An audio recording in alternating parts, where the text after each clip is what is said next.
Halo teman-teman, selamat hari Senin. Jadi tiap hari ada aja gebrakannya gitu. Nah ini yang lagi rame adalah demonstrasi Denmark bergerak yang dilaksanakan atau diorganisir sama Persatuan Pelajar Indonesia di Denmark. Kronologisnya itu teman-teman PPI ini membuat aksi solidaritas Denmark bergerak untuk juga ikut menunjukkan gitu ya bagaimana situasi di Indonesia dan juga ikut menyuarakan tuntutan-tuntutan kita terhadap pemerintah. Mereka menjalankan ini, mau organisir ini sendiri, dalam artian mereka dengan organisasinya patungan untuk beli bunga, patungan untuk ngeprint, mereka ngurus sendiri tuh izinnya pemerintah Denmark dan lain sebagainya. Mereka mengundang semua diaspora yang ada di Denmark. Dan aku sendiri sampai hari H itu nggak pernah konfirmasi kalau aku mau datang atau enggak. Acara tuh dimulai dari jam 1 sampai jam 4. Aku tuh baru datang jam 2.30 karena aku tuh dari kota lain gitu kan, ke Copenhagen. Mereka pun nggak tahu kalau aku mau datang dan aku pun nggak tahu apa yang akan terjadi di demonstrasi itu. Aku datang sebagai bentuk support dan dukungan karena teman-teman yang masih muda-muda ini punya kepedulian yang luar biasa terhadap bangsa Indonesia. Nah, ada beberapa kritik ya yang terjadi dari demonstrasi itu. Yang pertama adalah peletakan bendera di atas kursi. Nah, teman-teman, ini adalah plan demonstrasinya ya. Memang tempatnya itu nggak ada tempat lain, itu di jalan umum, di tempat yang sangat ramai, di jalan umum nggak ada tempat lain untuk naruh bendera itu. Dan di Denmark kita itu nggak boleh mengibarkan bendera lain selain bendera Denmark gitu, kecuali mungkin benderanya ditaruh di satu tempat itu nggak apa-apa, makanya ditaruh di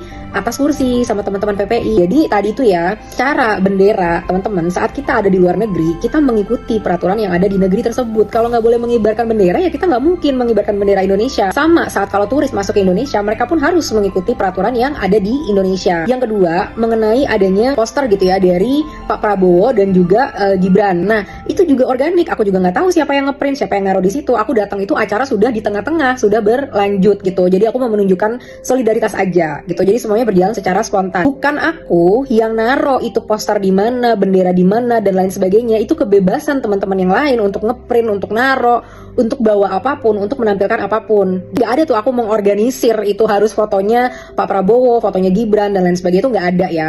Nah teman-teman, gini loh, yang harus kita apresiasi itu adalah kepedulian dari bangsa-bangsa Indonesia, warga negara Indonesia, bahkan ada beberapa warga negara asing juga yang pernah tinggal di Indonesia yang ikut datang ke acara itu dan peduli sama penderitaan masyarakat Indonesia. Masalah tentang Pak Prabowo, aku nggak mungkin teman-teman datang ke suatu demo terus bilang kalau kamu nggak boleh bawa poster ini, nggak boleh bawa poster itu. Nggak mungkin lah, ini kan demokrasi, jadi semua orang boleh mengaspirasikan apapun. Sama kalau misalkan nih ada teman-teman yang memang merasa kecewa dengan Pak Prabowo, dia bawa poster itu, ya silahkan dia bawa poster itu gitu. Nah tapi tetap ya teman-teman, ini pendapat pribadiku ya, kita memang harus objektif loh. Banyak banget nih komen-komen yang bilang kalau aku nih ternyata mau makar gitu, aku tuh pengen menggulingkan Pak Prabowo. Silahkan ditonton segala konten-konten aku, segala video-video aku nggak pernah sekalipun bilang lengserkan Pak Prabowo atau bilang kalau Pak Prabowo itu harusnya nggak